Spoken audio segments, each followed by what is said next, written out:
You're listening to Deep Breaths, updates from CHEST on ReachMD. This episode is produced in partnership with the American College of Chest Physicians and supported in part by an independent medical educational grant from Pfizer.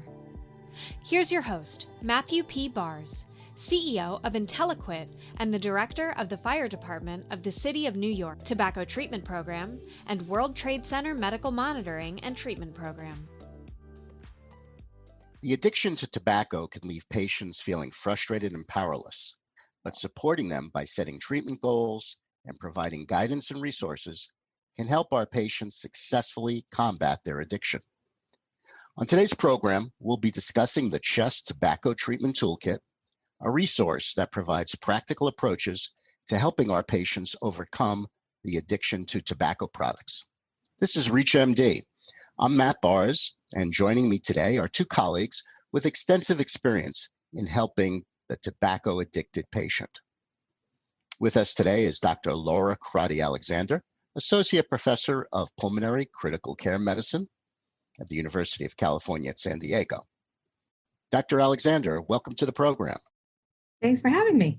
Also joining us is Dr. Michael Fiore, Professor of Medicine at the University of Wisconsin and Director of the University of Wisconsin Center for Tobacco Research and Intervention. Dr. Fiore, thank you for joining us. Thanks, Matt. To start off, Dr. Fiore, could you give us a general overview of tobacco dependence? Sure, Matt. When I think about all of the substances that my patients can be dependent upon, there are a few that have the grasp that tobacco does on individuals. And it's because of that we really need to treat tobacco dependence for what it is, a powerful chronic disease of dependence that if patients don't overcome will result in about 50% of them dying prematurely of a disease caused by their tobacco use. Tobacco kills almost 500,000 Americans every year, and for that reason, it has to be front and center in our clinical care. I couldn't agree more, Mike. And it always astonishes me that consistently the data reports and CDC confirms that about 5% of tobacco-dependent patients receive both an FDA-approved medication and counseling for their tobacco addiction. Can you comment a little bit about that? Sure.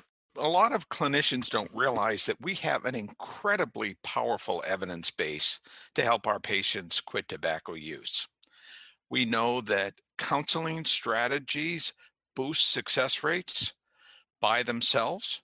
We also know that there are 7 FDA-approved medications that also boost success rates by themselves. But we finally know that when we combine both of them, counseling and medicines, we get the highest quit rates that are sustained. So the approach as outlined in the CHEST Tobacco Treatment Toolkit is to provide to every patient willing to make a quit attempt, both counseling and medications, because that's the prescription for the greatest success. So true, Mike. Thank you very much for that. And turning to you, Dr. Crotty Alexander, can you tell us a little bit more about the CHEST Tobacco Treatment Toolkit? Absolutely. And this builds on what you and Mike were just talking about, that historically medical centers and doctors and pretty much all healthcare providers, we haven't been fully engaged in treating tobacco users. And this toolkit was designed to help change that. We know that tobacco causes all of these health effects, and as Mike mentioned, leads to death in 50% of users. And so this toolkit, by very straightforward and clear instructions, helps everyone understand how to help a tobacco-dependent brain learn to function without nicotine, and to help smokers through the very difficult and frustrating process of quitting tobacco. So we're really excited about this toolkit, and we hope that many clinicians can use it to guide smokers in this journey. I loved what you just said. We're so busy in our clinical practices, and I think a lot of our colleagues feel that tobacco dependence is just too big a burden to take on. But just as we're comfortable giving medications for asthma and giving some quick guidance on how to avoid triggers to our asthma exacerbations in our patients, we can do the same with tobacco use. And the good news about tobacco use is that we can supplement these brief clinical interventions with some of the resources that are available in the community, whether it be tobacco quit lines, the online resources available through the National Cancer Institute's smokefree.gov. We could help patients avoid what may be their biggest risk factor to their health today. Absolutely. And it's so nice to be able to provide people with very clear lists of all of these resources through the toolkit. Dr. Fiore, can you tell us about the strategies that you find particularly helpful? And as a side note, have you noticed that there is a change in the tobacco users when we look at some of the new products that have reached the marketplace in the last few years? Sure, Matt. Well, first, I just want to mention the evolution of who's smoking in America today. You know, back in the 50s and 60s and 70s, tobacco was an equal opportunity killer. Everybody was smoking.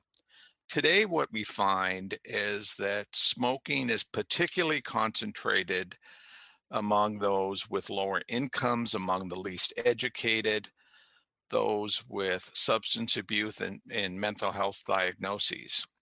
So, particularly be on the lookout for tobacco use in those individuals.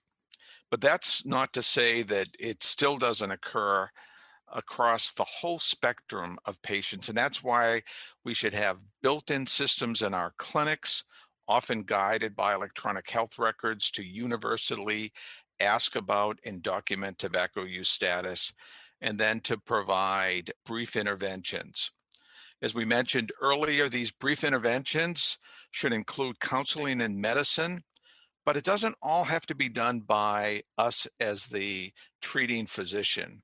We can involve our full healthcare delivery team, just as we do with managing other chronic diseases. And we could take advantage of community resources, as mentioned, the quit line available at 1-800-QUIT-NOW, and online resources available at www.smokefree.gov.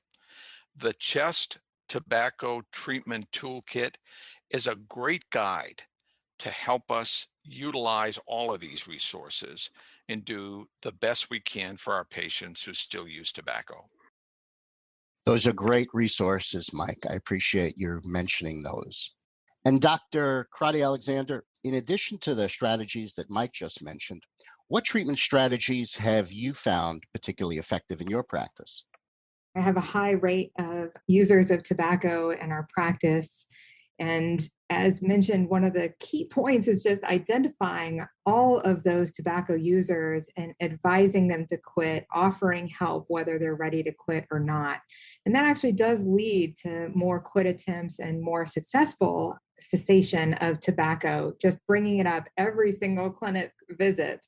And the patients are expecting to be asked about it, and they do feel better and feel like they're getting higher quality of care if you bring it up and give them counseling. Besides that, the best success stories that I've had are the patients who receive pharmacologic therapy, including nicotine replacement, especially when it's paired, the long-acting patch with a short-acting gum or lozenge or inhaler, and pairing that with an oral medication such as varenicline and bupropion. So using that dual pharmacologic therapy plus behavioral support, and Mike mentioned multiple options there. So the quit lines, the apps on smartphones, the web-based programs, so many different options there. And then a final facet is arranging short-term follow-up for these patients who are trying to quit. So I'll bring patients back in a week, in 2 weeks, and I'll continue doing that for months, because by providing them that sort of support, knowing that somebody's going to check in with them, it helps them stay motivated to stay on track. All good points to remember. And Dr. Fiore, lastly, let me just open up the floor to you. What takeaways would you like our listeners to keep in mind as they address tobacco dependence with their patients? Well, I'd make a couple points. The first is that this is something we can do in just a minute or two. We could open the door, we can raise the topic, we can let our patients know that we're going to be their partners as they attempt to overcome the biggest risk to their health. The second point is to think about reach. The fact that we want to give every tobacco user some component of treatment that's evidence-based. And we can do that, as Laura said, whether they're willing to set a quit date now or just need some motivation to think about a quit date in the future. And finally, this can be a team approach. We could use our whole healthcare delivery team. We could take advantage of EHR tools that are available to prompt us, and we could take advantage of the Chest Tobacco Treatment Toolkit, a great resource to outline brief interventions that are evidence-based and markedly boost success rates. One thing I'd like to add to Mike's quick takeaway points is that this toolkit is designed for all users of tobacco, including all of the e-cigarette users and vapors out there, because they too are using a tobacco product and have nicotine dependence. And dovetailing on some of the points that have been made, I'd like to tell all of my patients that you don't have to be ready to stop smoking when I first see you. We can start you on a medication, see how you do. Sometimes that in and of itself will prompt somebody to say, hey, I'm able to cut down, and that'll prompt the next step. Matt, I just want to emphasize that last point you made.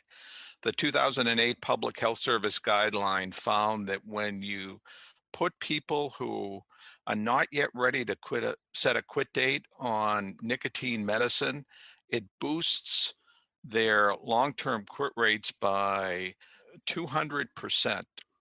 So even if they're not ready to quit right now, using medications, giving some brief counseling, and just letting the patient know that we're there for them when they're ready to finish the job will help them to know they can do it. Those are certainly valuable insights and suggestions. And with that, I want to thank my guests, Dr. Laura Crotty Alexander and Dr. Michael Fiore, for helping us better understand tobacco addiction and the Chest Tobacco Treatment Toolkit. Thanks for having us. Thanks very much. This episode of Deep Breaths, Updates from Chest, was produced in partnership with the American College of Chest Physicians and supported in part by an independent medical educational grant from Pfizer. To access other episodes of this series, visit reachmd.com/chest, where you can be part of the knowledge.